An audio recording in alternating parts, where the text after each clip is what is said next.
¿Quieres una vida fructífera? ¿Quieres una vida abundante? ¿Quieres una vida exuberante? ¿Quieres una vida plena? Permanece en Cristo. El asunto es que no entendemos qué quiere decir permanecer en Cristo. ¿Qué es permanecer en Cristo? Tendrías que leer todo el Evangelio de San Juan para entender la expresión permanecer en Cristo. ¿Qué quiere decir permanecer en Cristo? San Juan capítulo 16. Mi texto en sí es el versículo 8, pero he pedido que coloquen desde el versículo 4 en adelante. En realidad, para entender lo que quiere decir Juan 16, 8, tendríamos que leer también el capítulo 15. El capítulo 15 sucede cuando ya se estaba acercando el momento de la muerte de Cristo. Ya se estaban dirigiendo Jesús y sus discípulos hacia el Calvario. Y entonces pasaron una tarde, medianoche, así pasaron por las chacras de los plantíos de uvas.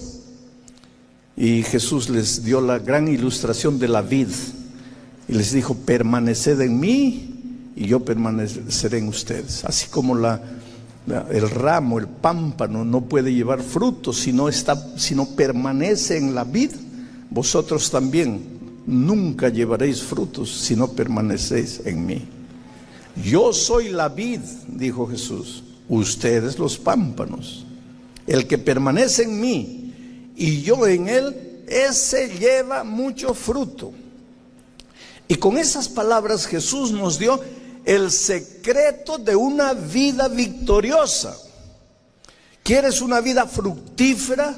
¿Quieres una vida abundante? ¿Quieres una vida exuberante? ¿Quieres una vida plena? Permanece en Cristo. El asunto es que no entendemos qué quiere decir permanecer en Cristo. ¿Qué es permanecer en Cristo? Tendrías que leer todo el Evangelio de San Juan para entender la expresión permanecer en Cristo. ¿Qué quiere decir permanecer en Cristo? Porque si Cristo dijo: si tú permaneces en mí, vas a ser victorioso, vas a tener frutos, el pecado no te va a derrotar, vas a ganar muchas almas, vas a ser feliz, vas a tener un hogar feliz, hijos felices. Pero el secreto es que permanezcas en mí. Si Jesús lo dijo eso, es porque eso es verdad. Pero el otro día un hermano me dice: pero pastor, yo permanezco en Cristo desde que me he bautizado, pero no veo la victoria. Entonces le pregunté: ¿y qué cosa es permanecer en Cristo? Y se quedó así. No sé, pastor. Pero entonces, ¿cómo permaneces en Cristo? Ese es el asunto. ¿Cuántas veces predicamos permanecer en Cristo, permanecer? Los adventistas tenemos unas frases interesantes. Pablo dice: no vivo yo, Cristo vive en mí. Pero lo que vivo en Cristo, ¿qué cosa es vivir en Cristo? ¿Qué cosa es permanecer en Cristo? ¿Qué cosa es caminar con Cristo? ¿Qué cosa es cultivar compañerismo con Cristo? ¿Qué cosa es andar de la mano con Jesús? ¿Qué cosa es confiar en la roca? ¿Qué cosa es mirar a lo alto? Todo eso es la misma cosa. ¿Qué cosa? Permanecer en Cristo. ¿Y qué es permanecer? Ahí está el problema, pues. Por eso que nada funciona. Todo funciona de palabra, me emociono, canto, yo estoy en Cristo, yo permanezco en Cristo, Él es mi roca, y esto y aquello, y vamos a la esencia. ¿Y qué es? Silencio. Ahí nada funciona. Pero cantamos, hablamos, predicamos, enseñamos todo de permanecer en Cristo, en Cristo, en Cristo, en Cristo, y nada funciona. Porque no entendemos. Y hasta ahora no he empezado mi sermón. Todo esto es introducción, porque el sermón es Juan 16, 8. Recién estoy comentándoles lo que dice el 15. Permaneced en mí. ¿Por qué Jesús les dice permanecer en mí? Porque ya se iba a ir. Ya estaban dirigiéndose al Calvario. Ya Jesús iba a morir. Después, cuando resucitara, quedaría solo 40 días y se iría. Durante 3 años, ellos se habían relacionado así. Se miraban al rostro. Los discípulos tuvieron un privilegio que los profetas en el Antiguo Testamento no tuvieron y que nosotros hoy no tenemos. ¿Qué privilegio tuvieron ellos? Que ellos caminaban con Jesús, veían con Jesús, paseaban con Jesús, comían con Jesús. Ellos vieron con sus ojos los milagros de Jesús, escucharon con sus oídos las palabras de Jesús. Los profetas no pudieron hacer eso, porque el Mesías no había llegado. Y nosotros tampoco podemos tener esa convivencia con Jesucristo, porque cuando nacimos Jesús ya no estaba. Pero Él dijo, si quieres ser victorioso en la vida, tienes que permanecer en mí. Y Él se los dijo cuando estaban yendo al Calvario: permaneced en mí, yo permaneceré en vosotros. Pero ¿qué es lo que Jesús quiso decir? Ahí tendrías que ir para la epístola a los Efesios. Y Pablo explica en detalle lo que es permanecer en Cristo.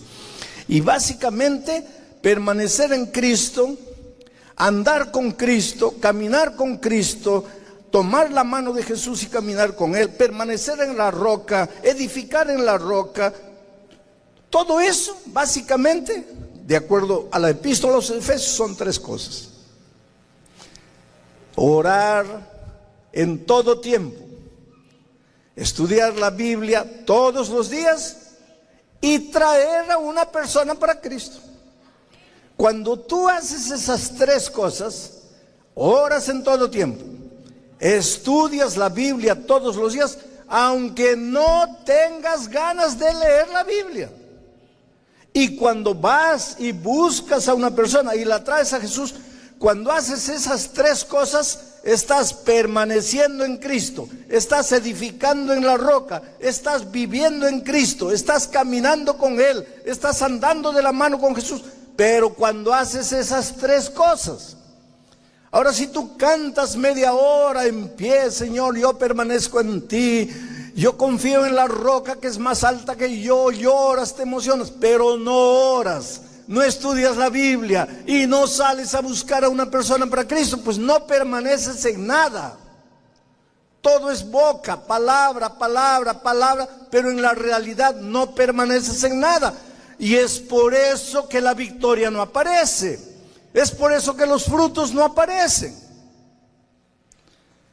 Pero ahora, con ese contexto, vamos a entender lo que dice a partir del versículo 4. Jesús les dice, porque todo esto que yo les dije se los dijo en el capítulo 15, ahora entramos al 16. En el versículo 4 les dice a sus discípulos: mas os he dicho estas cosas para que cuando llegue la hora. ¿A qué se está refiriendo ahí cuando dice para que llegue cuando llegue la hora? ¿A qué hora se está refiriendo? Que me vaya, para que cuando llegue la hora, para que cuando yo me vaya, os acordéis de que ya os lo había dicho. Mira cómo el maestro dice: les estoy diciendo ahora, para que cuando yo me vaya, ustedes se recuerden lo que yo les he dicho cuando estaba con ustedes. Y sigue diciendo: esto no os lo dije al principio, porque yo estaba con vosotros.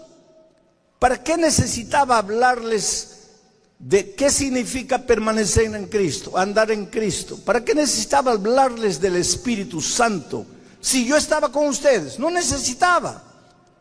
Siguiente versículo, porque es del 4, después viene el 5, ahí. Pero ahora, miren, voy al que me envió. Está hablando de su ida. Pero ahora voy al que me envió, y ninguno de ustedes me pregunta: ¿a dónde vas? Versículo 6.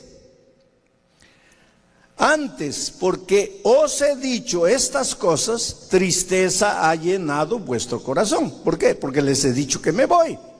Pero ¿por qué tienen que entristecerse? Si ya les he dicho que me voy, pero no me voy. Ahí los discípulos se quedan medio confundidos. ¿Cómo es? ¿Te vas o no te vas? Y Jesús le dice, me voy, pero no me voy. Pero Señor, explícame mejor, ¿te vas o no te vas? Y ahí viene el versículo 7 y dice, pero yo os digo la verdad. Os conviene que yo me vaya, porque si no me fuere, el Consolador, ¿quién es el Consolador? Él ya lo explicó en el capítulo 14. El Consolador no vendrá a vosotros, mas si me fuere, os lo enviaré. Miren, hasta aquí lo que Jesús está diciendo. Ustedes son pocos, y como ustedes son pocos, yo puedo estar con ustedes, yo puedo caminar con ustedes, yo puedo ir, yo puedo venir. Pero es que no, mi iglesia, que son ustedes son la base de mi iglesia, no se van a quedar para siempre este grupito pequeño. El evangelio va a ser predicado, la iglesia se va a esparcir por el mundo. ¿Y cómo podré yo estar al mismo tiempo con mis hijos en Ocean City, y al mismo tiempo con mis hijos en la China, y al mismo tiempo con mis hijos en el África, y al mismo tiempo con los hijos de Alemania? No podré, porque estoy con mi cuerpo físico. Entonces es necesario que yo me vaya para que venga el Espíritu Santo, que despojado de cuerpo sí pueda estar en todos los lugares al mismo tiempo. Pero el Espíritu Santo soy yo, porque mi Padre, yo y el Espíritu uno solo somos. Y entonces les explica ahora el versículo 8. Y cuando Él viniere, ¿de quién está hablando? Del Consolador, del Espíritu Santo. Y cuando Él viniere, os convencerá de pecado, de justicia y de juicio. O sea, Jesús les está explicando lo que va a suceder cuando llegue el Espíritu Santo. Sabes que entender el tema del Espíritu Santo es una de las cosas más difíciles. Y yo creo que ahora sí que el enemigo no quiere que entendamos, porque el día que entendamos qué cosa es el Espíritu Santo y cómo trabaja el Espíritu Santo, va a haber una revolución espiritual en la iglesia y Cristo va a volver. Desde que yo era niño, mi madre tenía una oración. Había dos oraciones de mi madre que me asustaban a mí de niño, porque yo la escuchaba orar a mi madre. Mi madre era una mujer de oración. Benditas las mujeres y los hombres de oración. Mi madre tuvo 9 hijos, los 9 están en la iglesia, casados con gente de la iglesia, nietos, todos en la iglesia, casados con gente de la iglesia, bisnietos, todos en la iglesia. No hay uno que haya salido. Gracias a la madre que ya descansa, pero que fue una mujer de oración, oración, oración. Pero había 2 oraciones de ella que me asustaban a mí cuando niño. Una era cuando decía: Señor, cúbreme con tu manto blanco de justicia. Pues yo, pues niño, miraba al cielo, ¿a qué hora cae el manto? ¿Ja? Porque ella decía: cúbreme con tu manto. Pues yo no entendía, yo era un niño. Y ese manto, y el manto no aparecía. La otra oración de ella que me dejaba así medio confundido era que ella decía: Señor, éncheme de tu Santo Espíritu. Y yo imaginaba a mi madre como un globo que se iba hinchando, hinchando, y se iba al cielo. ¿Qué cosa es el Espíritu Santo? ¿Cómo trabaja el Espíritu Santo? Desde que yo soy niño, me acuerdo a los hermanos todos orando, haciendo vigilia, haciendo ayuno y diciendo: sí, Señor, danos la lluvia tardía del Espíritu Santo. Señor, mándanos la lluvia tardía, mándanos la lluvia tardía, mándanos. Y cuando llegué a grande y fui a la facultad de teología y empecé a estudiar la Biblia y el Espíritu de Profecía, llegué a una conclusión: cuanto más nos limitemos a pedir lluvia tardía, cuanto más pidas lluvia tardía, la lluvia tardía nunca va a venir. ¿Qué? Entonces no tenemos que pedir, tenemos que pedir. Pero es que hay que entender qué cosa es la lluvia tardía. Y voy a hacer un ejemplo para que ustedes entiendan. Vamos a hablar de la construcción de un edificio. La lluvia tardía es el acabado del edificio. La pintura, las lámparas. Esa es la lluvia tardía, el trabajo final, el acabado. Pero antes del acabado tiene que ser hecho el otro trabajo. La edificación, las columnas, las paredes, pero lámparas, la energía eléctrica, todo eso es el acabado. En el Espíritu Santo, la lluvia tardía es el acabado y la lluvia temprana es la edificación de las paredes, de las columnas. Vamos a decir que yo llamo a un especialista en construcción, le muestro un terreno baldío y le digo, por favor construya, por favor hágame el acabado aquí de este edificio. Y el constructor me va a mirar medio extraño. ¿Acabado dónde? Aquí, en este edificio. Pero ¿cómo le voy a hacer acabado si no hay nada? Cuando tú le dices a Dios, Señor, mándame la lluvia tardía, le estás diciendo, hágame el acabado. Pero ¿dónde te va a hacer el acabado? Primero te tiene que dar la lluvia temprana. No te atrevas a pedirle la lluvia tardía si no le has pedido la lluvia temprana. Pero entonces ahí viene la confusión. Muchos dicen, pero pastor, la lluvia temprana ya cayó en el Pentecostés. Es que ahí está la confusión.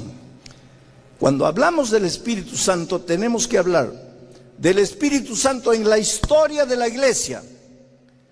Y hablando de la historia de la iglesia, la lluvia temprana ya vino en el tiempo de Pentecostés. Y la lluvia tardía vendrá en nuestros días. Eso es en la historia de la iglesia. Pero tú no eres historia.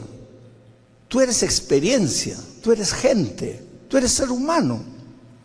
Entonces, en tu vida, para que la lluvia tardía pueda venir, primero tiene que venir la lluvia temprana.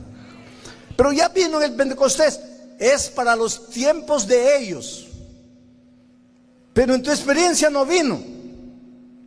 En tu experiencia la lluvia tardía solo va a venir si primero viene la lluvia temprana. Pastor, no le estoy entendiendo bien. ¿Y qué es la lluvia temprana? Pues ahí está la descripción de la lluvia temprana.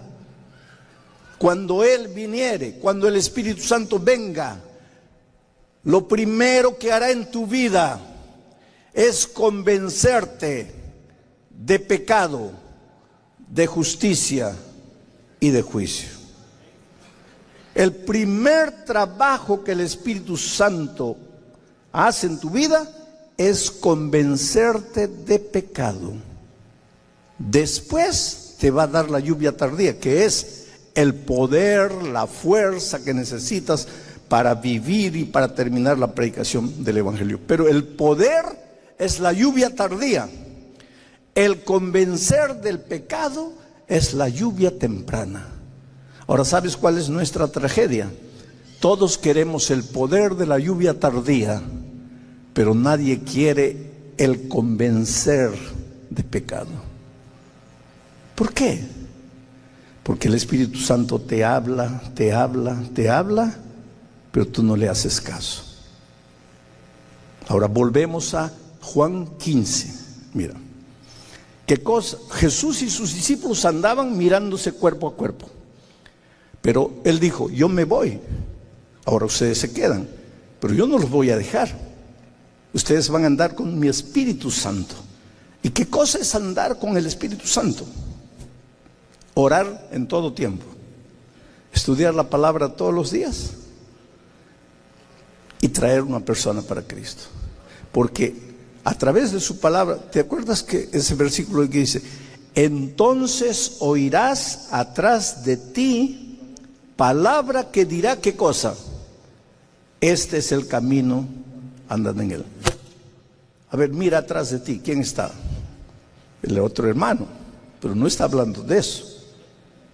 Cuando tú vivas caminando por la vida, vas a oír la voz del Espíritu diciéndote, este es el camino.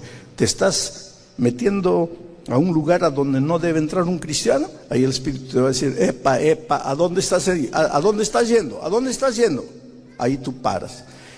Esa voz es la voz del Espíritu que se manifiesta a ti a través de la palabra escrita. En la palabra escrita Dios te muestra lo que debes hacer, lo que no debes hacer, cómo debes vivir, qué debes vestir, qué no debes vestir, a dónde debes ir, a dónde no debes ir. El problema nuestro, querido, es que nosotros pensamos que convencer de pecado es convencer de adulterio, de asesinato, de robo a mano armada, de secuestro, de tráfico de drogas, porque para nosotros pecado es eso. Pero cuando la Biblia dice convencer de pecado, es convencerte de las cosas que no están andando bien en tu vida. Y todos los días el Espíritu trabaja en tu corazón tratando de mostrarte el camino. Te voy a contar una experiencia personal, solo para que tengas una idea. Yo soy pastor, tengo 4 hijos, vivo en Brasil, trabajé en la ciudad de San Pablo muchos años. La ciudad de San Pablo es una ciudad que en este momento tiene aproximadamente unos 15 millones de habitantes. Tú, para atravesar la ciudad de San Pablo de punta a punta, te llevaría un día con el tránsito infernal que tiene la ciudad. Una ciudad gigantesca, una metrópoli. Yo iba a predicar una noche en una iglesia de un barrio de la periferia. Para poder llegar ahí me tomaría, la predicación era a las 8 de la noche, pero para llegar ahí con tiempo yo tenía que salir por lo menos a las 5 de la tarde, si no, no llegaba, con el tránsito a esa hora, rush. Entonces mis hijos eran así adolescentitos. Le digo a mi esposa, mira, ¿ustedes quisieran acompañarme a la iglesia? No, sí, vamos. Muy bien, entonces vamos a salir a las 5 de la tarde. Listo, combinado. A las 5 yo ya estaba arreglado, todo, me fui al carro. Salió uno, salió otro, 5 y 5, 5 y 10, sale el otro, 5 y 15, pues sale la esposa, pobrecitas las esposas, ¿no? Porque nosotros salimos y ya está, pero la esposa tiene que apagar el horno, verificar el gas, apagar la luz, pues, ¿qué sería de nuestra vida sin las esposas, no? Nosotros salimos y chao, pero ellas, más cuidadosas, pues verifican todo. Pero hasta la esposa salió y faltaba uno de los hijos. Y 5 y 15, yo ya estaba poniéndome nervioso porque no iba a llegar con el tránsito. Y le digo a mi esposa, ¿y dónde está el muchacho? Y ella me dice, no sé. Y toco el claxon y nada. Y vuelvo a tocar, nada. 5 y 20 ya pues dejé el carro y entré al cuarto. ¿Qué está haciendo ese muchacho? ¿Dónde está? Voy a llegar tarde, ya estaba nervioso. Porque yo creo que una característica de todo buen cristiano es puntualidad. Y quiero llegar temprano, yo soy el pastor, voy a predicar, tengo que llegar temprano. Y cuando entro al cuarto, nosotros teníamos un espejo grandazo ahí en la pared. Él sin camisa, 4 camisas en la cama, y él combinando, a ver esta camisa, ¿cuál es la que combina mejor con el pantalón? Esta, se sacaba, se probaba. El papá desesperado para atravesar la ciudad y llegar a tiempo a la predicación, y él probando camisa.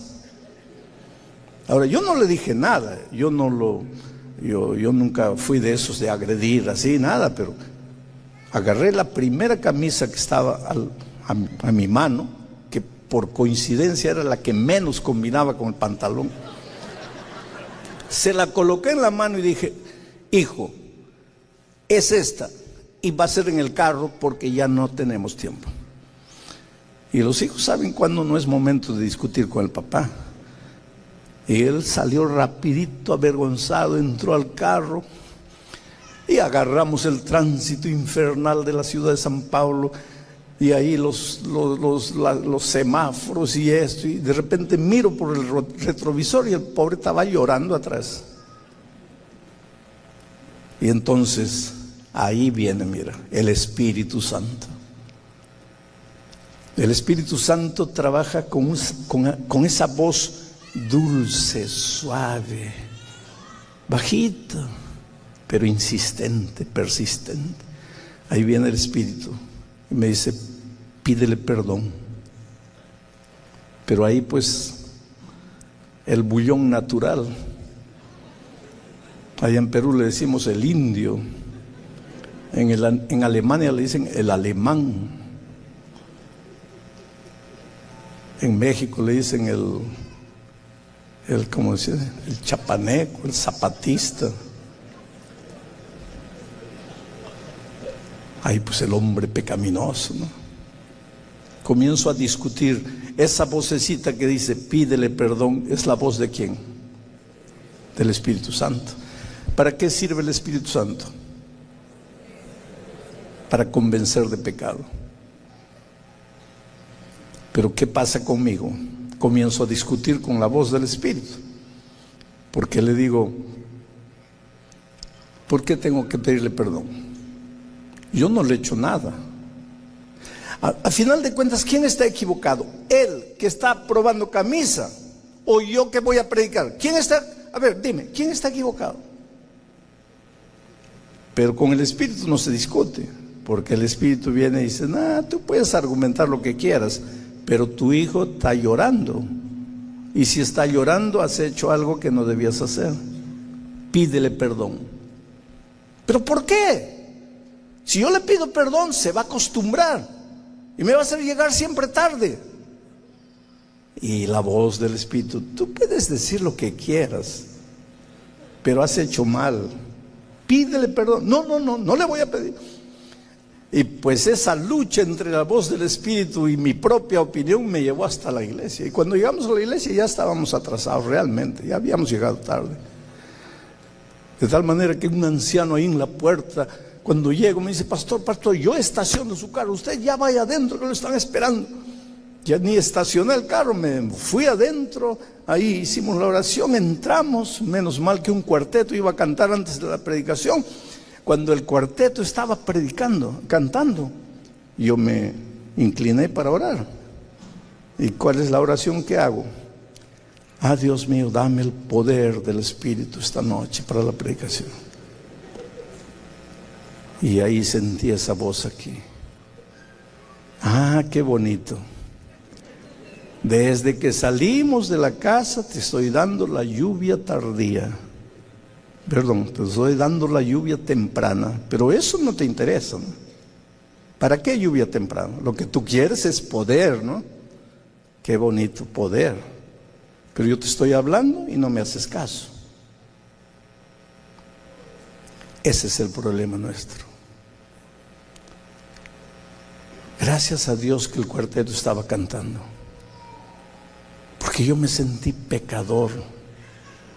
No había asaltado, no había secuestrado a nadie, no había cometido adulterio, no había matado a nadie, no había robado a nadie, pero había pecado y yo no quería reconocerlo. Y ahora yo quería el poder del Espíritu. La lluvia tardía, la lluvia temprana no me interesa, eso ya fue el Pentecostés. Yo quiero la lluvia tardía.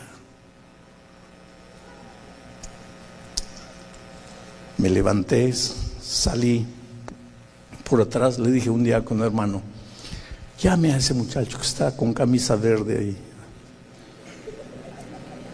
Trajeron a mi hijo y le dije: mira, hijo, perdón.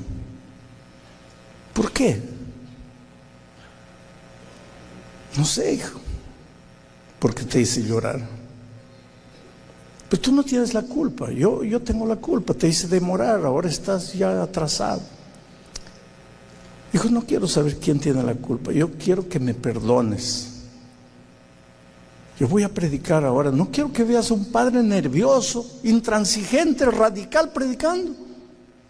Quiero que veas a un hombre de Dios, y ese hombre que no te dejó 30 segundos, un minuto para escoger la camisa, va a predicar ahora. Y pues nuestros hijos son maravillosos, ¿sabes? Mi hijo me abrazó y me dice: mira, papá, ve, predica tranquilo, yo no tengo nada, ya pasó, está todo en paz. Y esa noche me levanté para predicar, hice un llamado, y la primera persona que se levantó y vino adelante, mi hijo de camisa verde.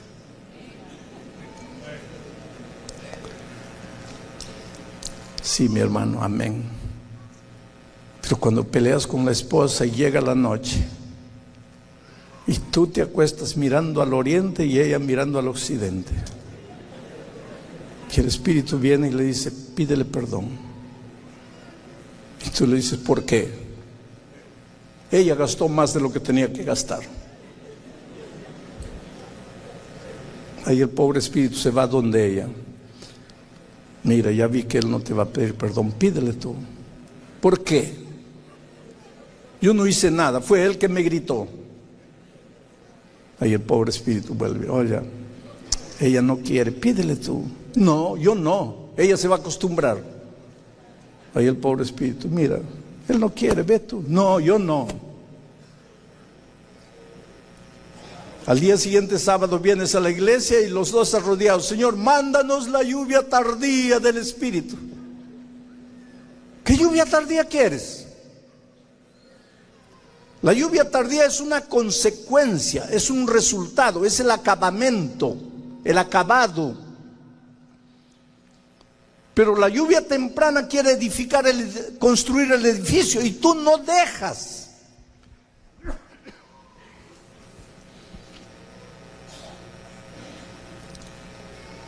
¿Cuántas veces reconoce, mi querido hermano, eres malcriado en la iglesia? Eres malcriado con el pastor, eres malcriado con el otro hermano, hieres, ofendes, y todavía te ufanas de decir que eres conservador, que estás preocupado con la iglesia de Dios, dando palo para aquí, palo para acá, hiriendo a uno, hiriendo a otro. Y me vas a decir que el Espíritu no te habla. Y si no te habla, querido, ay de ti.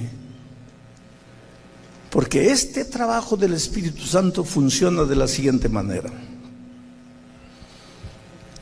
Si tú le haces caso hoy, el Espíritu te habla diciendo: mira, esto que tú estás diciendo no está mal. Vamos a decirle al hermano del cumpleaños: mira, estás partiendo la iglesia por causa de un detalle. Y ahora, no. Y el Espíritu insiste, y tú no. Y el Espíritu insiste, y tú no. Y él insiste, no.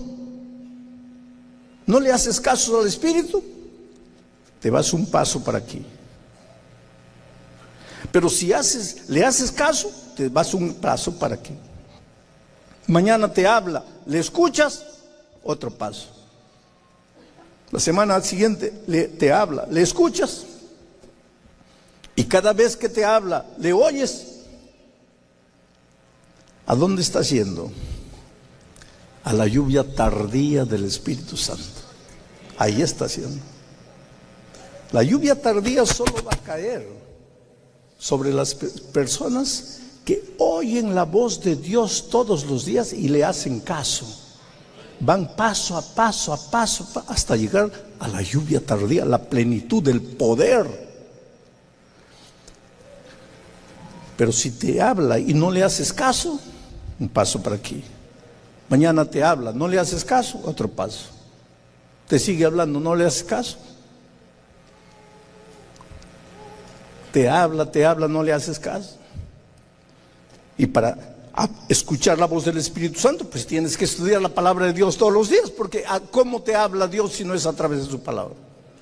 Tienes que orar todos los días, porque ¿cómo Dios te habla si no es a través de la oración? Pero no le haces caso, te vas yendo. ¿Y a dónde llegas? Al pecado contra el Espíritu Santo. Cuando tú hables del Espíritu Santo, hay dos extremos: la lluvia tardía o el pecado contra el Espíritu Santo. Y tú tienes que escoger si vas en dirección de la lluvia tardía o si vas en dirección del pecado contra el Espíritu Santo. El pecado contra el Espíritu Santo es el único pecado que no tiene perdón. El propio Señor Jesucristo dijo: todo pecado le será perdonado al ser humano, menos el pecado contra el Espíritu Santo.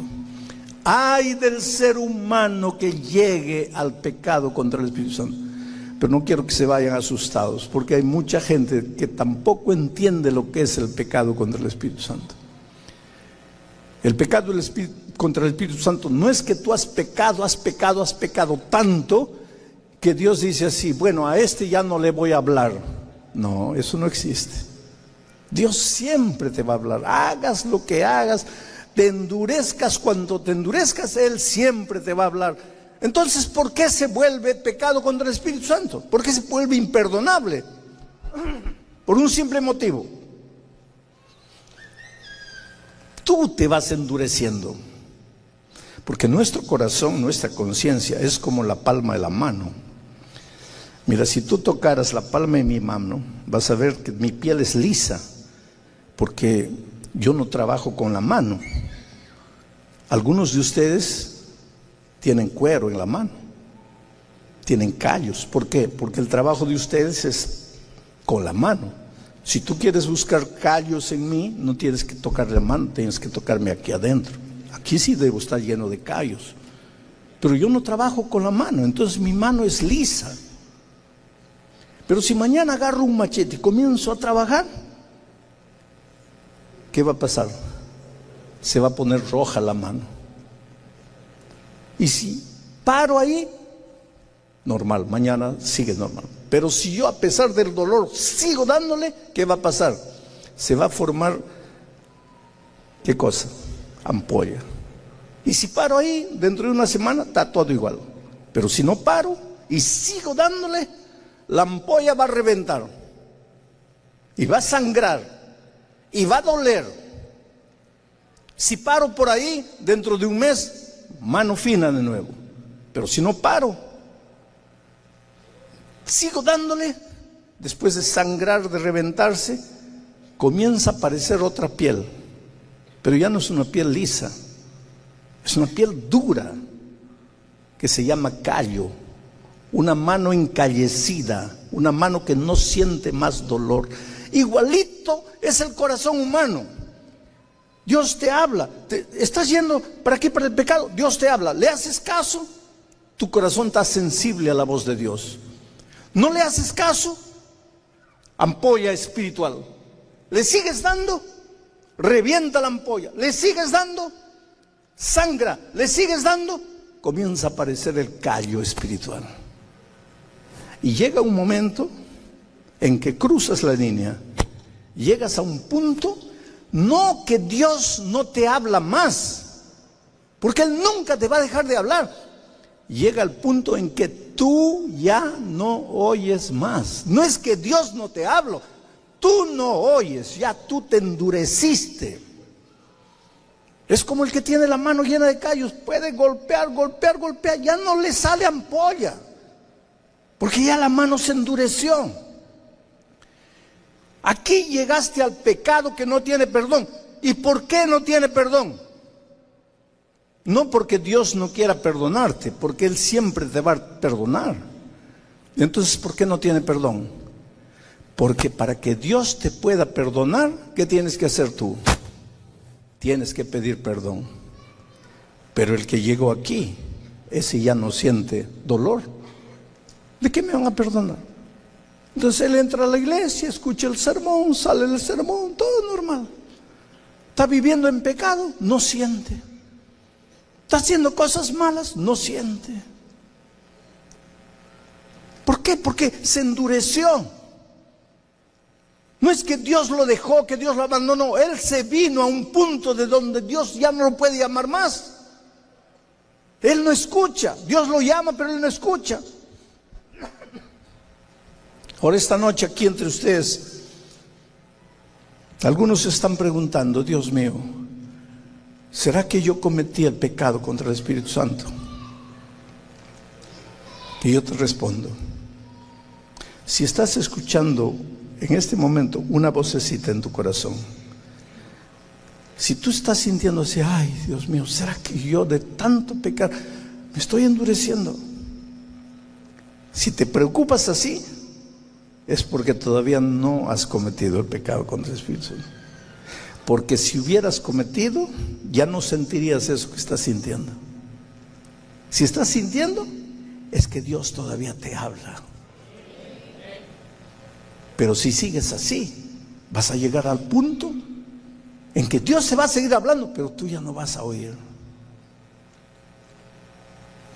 Te voy a contar una historia. Yo trabajé en la selva, entre los indios de la tribu Ashaninka, la tribu Campa, allá en mi país. Y pues caminaban noches, días ahí por la selva. Entonces los indios un día me dijeron: mire, pastor, si un día usted se pierde en la selva y no logra encontrar el camino y tiene que pasar la noche en la selva, no hay problema, pero cuando usted ya calcula que no va a llegar, antes que se oscurezca, busque leña, ramos secos, hojas secas, y busque un nido de un pajarito y haga una fogata. Porque cuando usted tiene fuego en medio de la selva, primero, tiene el calor del fuego. Segundo, el fuego y el humo ahuyentan los mosquitos, va a poder descansar tranquilo. Y tercero, el fuego ahuyenta las fieras, las serpientes, te está seguro. El fuego es su seguridad. Entonces, si tiene que pasar una noche en la selva, haga fuego, haga una fogata y duerma ahí. Y una noche me sucedió eso. Y entonces fui buscando leña, ramas secas, hojas, amontonando ahí para mi fogata. Un nido. ¿Por qué un nido de pajarito? Porque los pajaritos construyen su nido con un material que es un material inflamable. Es el material más fácil de agarrar fuego. Entonces tú agarras el núcleo del fuego con eso, le echas una hojita, un palito chiquito, otra hojita, otro palito chiquito, una rama mayor, otra rama mayor, otro tronco mayor, tienes el fuego. Entonces un día tuve que hacer eso y no había problema. Saqué mi mochila y busqué el fósforo, que siempre cargaba mi fósforo. Pero sucede que esa noche, ese día, había sudado tanto y con el sudor la tela de la mochila se mojó. Y cuando agarré el fósforo estaba húmedo. Entonces cuando llegué, junté todo el material, llegó el momento de prender. Primer palito, se apagó, no funcionaba. Segundo, fui usando todos los palitos y ninguno funcionaba. Me quedaba 3, me comenzó a asustar. Porque si esos 3 no me funcionaban, ¿cómo iba a pasar la noche en la selva oscura? Tú nunca has pasado, tú no tienes idea de lo que es pasar una noche en la selva. Hice una oración y comencé. El tercero se perdió. El segundo se perdió. Y me quedaba el último. Y ahora, de ese palito dependía o mi seguridad esa noche o mi desesperación esa noche. Ese era mi palito salvador.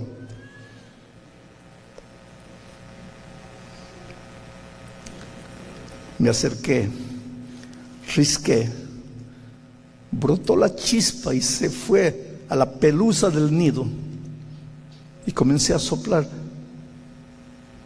suavemente y la chispita se fue yendo, la pelusa del nido agarró. Comencé a soplar más. Una hojita, comenzó a arder la hojita. Otra hojita, otro palito. Soplé más. Y de repente la llama comenzó. Una rama, otra rama. Ahora tenía una fogata. Estaba seguro. podía pasar la noche. ¿Qué te estoy queriendo decir? Si tú has jugado con el Espíritu Santo mucho tiempo, si el Espíritu te ha hablado y tú no le has hecho caso, porque nosotros, querido, solo pensamos en la lluvia tardía. ¿Qué lluvia temprana? Y nos vamos endureciendo y endureciendo.